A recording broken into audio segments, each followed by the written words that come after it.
మీకుండే ఎటువంటి గ్రహ బాధలైనా గృహ బాధలైనా శాశ్వత పరిష్కారం కోసం సంప్రదించండి శ్రీనివాస జ్యోతిష్యాలయ. సార్ నమస్తే. నమస్తే. అనంతపురం ఎమ్మెల్యే ఆయన చేసినట్టు వ్యాఖ్యలకి చంద్రబాబు నాయుడు గారు బాగా సీరియస్ అయ్యారని చెప్పి అలాగే సస్పెండ్ చేశారని కూడా వార్తలు వస్తున్నాయి. అలాగే ఎన్టీఆర్ ఫ్యాన్స్ సస్పెండ్ చేయకపోతే అనంతపురం ముట్టడేస్తామని చెప్పి కూడా వాళ్ళు డెడ్ లైన్ కూడా అల్టిమేటం జారీ చేయడం జరిగింది. ఇక నారా లోకేష్ అయితే 7 ఎమ్మెల్యేలపై చాలా సీరియస్గా ఉన్నారని చెప్పి కూడా వార్తలు వస్తున్నాయి. అంటే అసలు ఏం జరుగుతుంది, ఇది నిజంగానే అతన్ని సస్పెండ్ చేస్తారా? ఈ మధ్య కాలంలో ఆంధ్రప్రదేశ్లో ఎమ్మెల్యేలు రకరకాల పద్ధతిలో ప్రజల్ని ఇబ్బంది పెడుతూ వార్తల్లోకి ఎక్కుతున్నారు.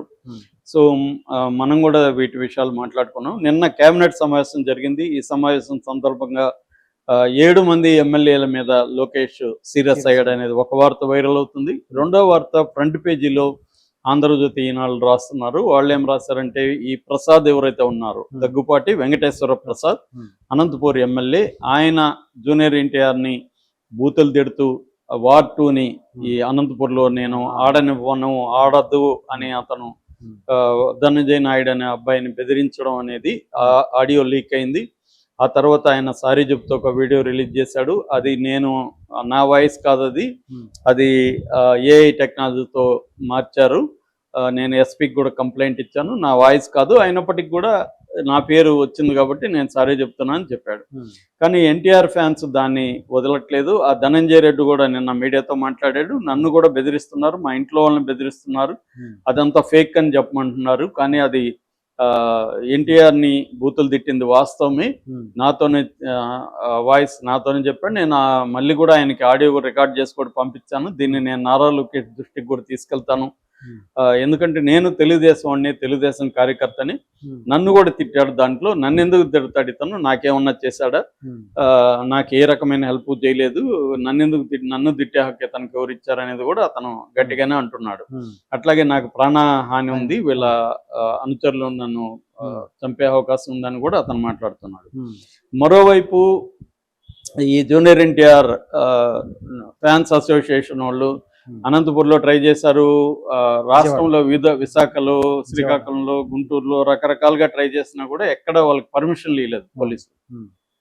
సో కాబట్టి వాళ్ళు హైదరాబాద్లో వచ్చి ప్రెస్ మీట్ పెట్టి చెప్పుకోవాల్సిన ఒక దుస్థితి ఏర్పడింది. అంటే ఒక జూనియర్ ఎన్టీఆర్ని అంత బండబూతులు తిడితే దానికి వ్యతిరేకంగా ఒక ప్రెస్ మీట్ పెట్టి చెప్పుకునే ఒక హక్కు కూడా ఆంధ్రప్రదేశ్ ప్రభుత్వం వాళ్ళకి కల్పించలేదంటే దాన్ని బట్టే అర్థమవుతుంది మనకి పరిస్థితి. కానీ ఇప్పుడు ఇది తీవ్ర వ్యతిరేకత అన్ని వర్గాల నుంచి రావడంతో ఏమైందంటే తెలుగుదేశం మీడియా కవర్ చేయడానికి ట్రై చేస్తుంది. మందలించాడని మొన్నటి నుంచి చెప్తుంది. నిన్న ఏం చెప్పారు కథనం అంటే, ఇతను వెళ్ళాడని, చంద్రబాబు వివిధ మార్గాల ద్వారా ఇన్ఫర్మేషన్ తెప్పించుకున్నాడని. కథనం చూడండి ఎలా ఉంటాయి. అంటే నెరేటివ్ జర్నలిజాన్ని స్టడీ చేయాలంటే మనం జాగ్రత్తగా స్టడీ చేస్తే ఒక విషయాన్ని వీళ్ళకి అనుకూలంగా ఎలా మలుచుకుంటూ రాస్తారనే దానికి ఇది ఒక ఎగ్జాంపుల్.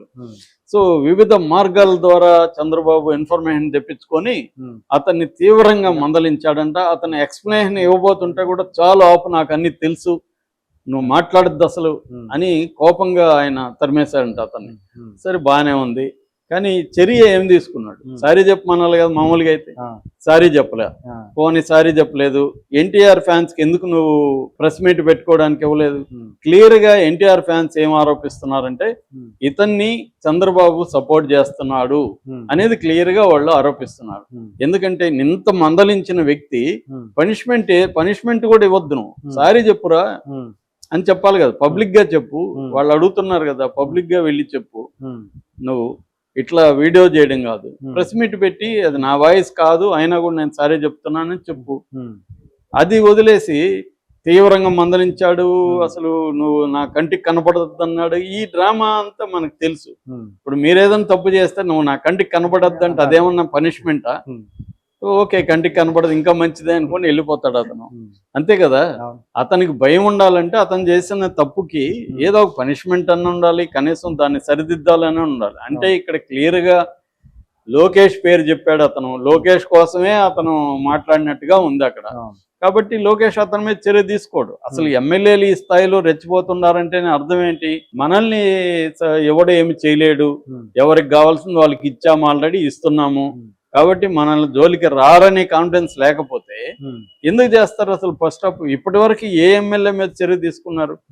మళ్ళీ ఏమో లోకేష్ 7 మంది ఎమ్మెల్యేల మీద అరిచారని ఒక లిస్ట్ ఇచ్చారు. ఆ లిస్ట్ ఏంటంటే గుంటూరు తూర్పు ఎమ్మెల్యే నజీర్ అహ్మద్, అతను ఒక తెలుగుదేశం లేడీతోనే, మహిళా విభాగం లేడీతో ముద్దులు పెట్టుకోవడం, ఆ వీడియో లీక్ అయింది. దాని మీద అరిచాడని ఒకటి. అరిచాడో లేదు తెలియదు, మీడియా రాస్తుంది ఇదంతా. రెండవది పాసం సునీలు, కోటంరెడ్డి, శ్రీధర్ రెడ్డి, వీళ్ళిద్దరు దేనికంటే మొన్న వీళ్ళ భాషలో కిలాడి లేడీ, నెల్లూరు నిరజాన అనే అరుణ అనే ఒక ఆవిడ్ని తీసుకొచ్చి శ్రీకాంత్ అనే ఒక అతను రౌడీ షీటర్కి ఈమె లవర్ అతను జైల్లో ఉన్నాడు, అతనికి పెరోల్ ఇవ్వడానికి వీళ్ళిద్దరు రికమెండ్ చేశారు. దానికి వాళ్ళిద్దరి మీద అరిచాడని. నిజానికి సాక్షి దీనికి సంబంధించి ఒక కథనం తీసుకొచ్చింది. అది అసలు అనితనే సంతకం చేసి ఇచ్చారు. నిజానికి హోమ్ డిపార్ట్మెంట్ లో పై అధికారులు రిజెక్ట్ చేస్తే మళ్ళీ అనితనే లేదు ఇతనికి ఇవ్వండి అని ఆమె సంతకం చేసిందని ఒకటి వాళ్ళు పెట్టారు కూడా. అవన్నీ మరి ఆమె సమాధానం ఇవ్వాలి, అది నిజమా కాదో మనకు తెలియదు. ఎందుకంటే సాక్ష్యం కూడా మనం జ్యోతిని ఈనాడు ఎలా నమ్మలేమో, సాక్ష్యం కూడా అలా నమ్మలేము. సత్యం ఎక్కడో ఉంటది. కాబట్టి అది కరెక్టా కాదో తెలియదు. ఏదేమైనా అది తీసుకొచ్చారు. మొత్తానికి హోంశాఖ ఇవ్వకపోతే పెరోల్ రాదు, అదైతే అందరికి తెలిసిన విషయమే. సో హోంశాఖ అయితే హోంశాఖ ఇతనికి ఇవ్వాలా లేదా చెక్ చేసుకొని ఇస్తుంది.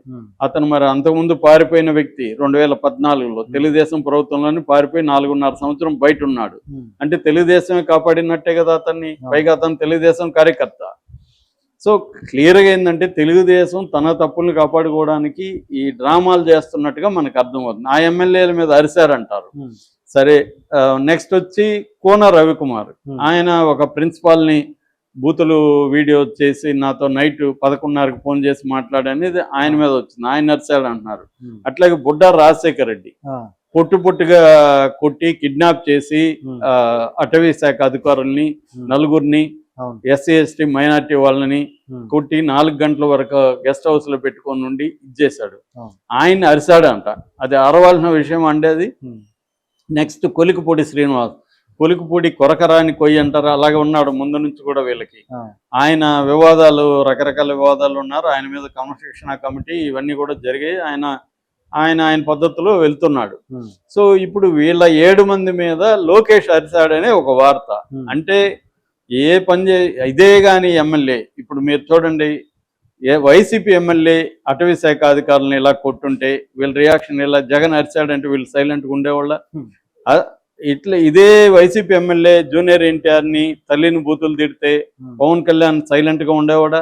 వీళ్ళు చంద్రబాబు సైలెంట్గా ఉండేవాడా? ఈ అరాచక పాలనకి ఇది ఒక నిదర్శనం అని మీడియా కానీ వీళ్ళంతా ఎలా రెచ్చిపోయి ఉండేవాళ్ళు. క్లియర్గా ఏంటంటే ఇక్కడ ఎమ్మెల్యేలని కాపాడుతున్నారు అనేది క్లియర్గా. పైకి అరిసినాము, మామూలుగా డ్రామా ఉంటది పంచాయతీ. మా చిన్నప్పుడు మేమేమైనా తప్పు చేస్తే మా ఫాదర్ కూడా రే నేను బయట అరుస్తా ఉంటాను నువ్వేమనుకోద్దని గట్టిగా తిట్టేవాడు. ఎందుకంటే ఇంట్లోకి వచ్చి నువ్వు జాగ్రత్తగా ఉండాలి కదరా అని వెళ్ళిపోయాడు. అలాగా మందలించి ఉంటాడు, ఏమైనా నువ్వు జాగ్రత్తగా ఉండాలి కదా, ఇలా ఫోన్లలో తిడతారు ఎవరైనా, వాడిని ఏదైనా పిలిచి ఏదైనా మాట్లాడి ఉండాలి కదా నువ్వు అని తిట్టుంటాడు తప్ప, అంటే చేసింది సరిగా చేయలేదురా నువ్వు దొరికిపోయావు అని తిట్టుంటాడు తప్ప, అతను చేయడం తప్పు అనేది తిట్టుంటే అతని మీద కనీసం సారీ చెప్పించాలి కదా. కాబట్టి ఇది అంతా వీళ్ళంతా ఏంటంటే అరే జాగ్రత్త చేసుకుంటారా మీరు చేసుకునేవేవో, బయట ఇట్లా అగుడైతే ఎలాగనేది చెప్పుంటారు వీళ్ళు. ఆ రకంగా మందలించి ఉంటారు. అంతేగాని వాళ్ళ మీద సీరియస్ అయ్యి మందలించి ఉంటే, అసలు ఇట్లా ఒకరి మీద చేసి ఉంటే జరగదు. రెండోది, ఒకరి మీద ఎవరి మీద చేయలేదు కాబట్టి భయంకరమైన అరాచకాలు డే 1 నుంచి మళ్ళీ ఈనాడు జ్యోతినే రాస్తున్నాయి వీళ్ళ గురించి అంతా.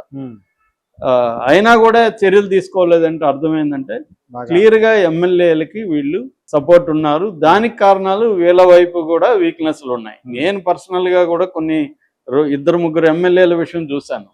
ఆ బాధితులు చంద్రబాబు దగ్గరికి తీసుకెళ్ళాము సార్ విషయం, లోకేష్ దగ్గరికి విషయం తీసుకెళ్ళాము, అయినా ఏమి లాభం లేదని నాకు చెప్పారు ఎమ్మెల్యేల గురించి. మొన్న ఆయనే ప్రభాకర్ చౌదరి అనంతపూర్ తెలుగుదేశం ఆయనే చెప్తున్నాడు కదా, ఇన్ఛార్జ్ మంత్రినే కేర్ చేయట్లేదు సార్ వీళ్ళు. ఇన్ఛార్జ్ మంత్రి వాళ్ళ ఇలాకాకి వాళ్ళ నియోజకవర్గానికి వెళ్ళాలనుకున్నా ఆ ఎమ్మెల్యే పర్మిషన్ లేకుండా వెళ్ళేదానికి లేదు, అది పరిస్థితి అనంతపూర్లో అని ఆయనే చెప్తున్నాడు. మరి ఈయన చెప్పాడంటే చంద్రబాబు నిన్న మంత్రులకి మీ ఇన్ఛార్జి దీంట్లో ఎమ్మెల్యేలు మీరు కంట్రోల్ చేయండి అని చెప్పాడంట. ఎమ్మెల్యేలు వీళ్ళని కంట్రోల్ చేస్తున్నారని వాళ్ళే చెప్తుంటే ఇంకా మంత్రులు ఎక్కడి నుంచి వాళ్ళని కంట్రోల్ చేయగలరు? కాబట్టి ఇదంతా కూడా డ్రామా నడుస్తున్నట్టుగా అర్థమవుతుంది. రియల్ గా చేయాలంటే వీళ్ళ మీద చర్యలు తీసుకోవాలి. కనీసం ఈ ఫారెస్ట్ అతని మీద ఏదో నివేదిక అన్నా అడిగారు, కానీ మిగతా వాళ్ళ మీద నివేదిక అడిగినట్టుగా కూడా లేదు. ఎందుకంటే ఇది ఫారెస్ట్ అధికారులు, గవర్నమెంట్ అధికారులు కాబట్టి వీళ్ళు గొడవ చేస్తారేమో అని కొంత భయం వల్ల అడిగారు తప్ప అది కూడా ఏమీ జరగదు చూడండి. ఎందుకంటే జరిగేదైతే మనకి తిరుపతి దీంట్లో జరిగి ఉండాలి. తొక్కిసలాట్లో చనిపోయినప్పుడు వాళ్ళ బాధ్యులు ఎవరు అప్పుడు సస్పెండ్ చేశారు చంద్రబాబు, అంతే. అంతకుముందు కాళహస్తిలో ఒక సిఐ జనసేన నాయకుడిని పట్టపగలు అందరు ఎదురుగా చెంపలు వాయించింది. ఆమె మీద ఏమైనా చర్య ఇప్పటివరకు తీసుకున్నారా? ఏ ప్రభుత్వం అయినా, జగన్ ప్రభుత్వం అయినా అంతే, ఈ ప్రభుత్వం అయినా అంతే. కాబట్టి ఏంటంటే వీళ్ళు ఈ ప్రభుత్వాలు ఎమ్మెల్యేలను ఇలాగే విడిచిపెడితే ఖచ్చితంగా అది చంద్రబాబుకి, లోకేష్ ఖచ్చితంగా దెబ్బే. వీళ్ళు అనుకోవచ్చు మన అంతా నడుస్తుందని, నడిచినట్టే ఉంటుంది. జగన్ కూడా నడిచింది 175 అనే అతను కూడా అనుకున్నాడు. కాబట్టి అదేదో కర్రు కాల్చి వాత పెడతారంటారు, అలాగే పెట్టేటప్పుడు పెడతారు జనం. కాబట్టి జాగ్రత్తగా ఉండడం అవసరం. చంద్రబాబు, లోకేష్ జాగ్రత్తగా ఉంటే సరిపోదు, ఎమ్మెల్యేలు కూడా ఉండాలి. ఉండేట్టుగా వీళ్ళు చూసుకోవాల్సిన బాధ్యత ఉంది. Thank you sir.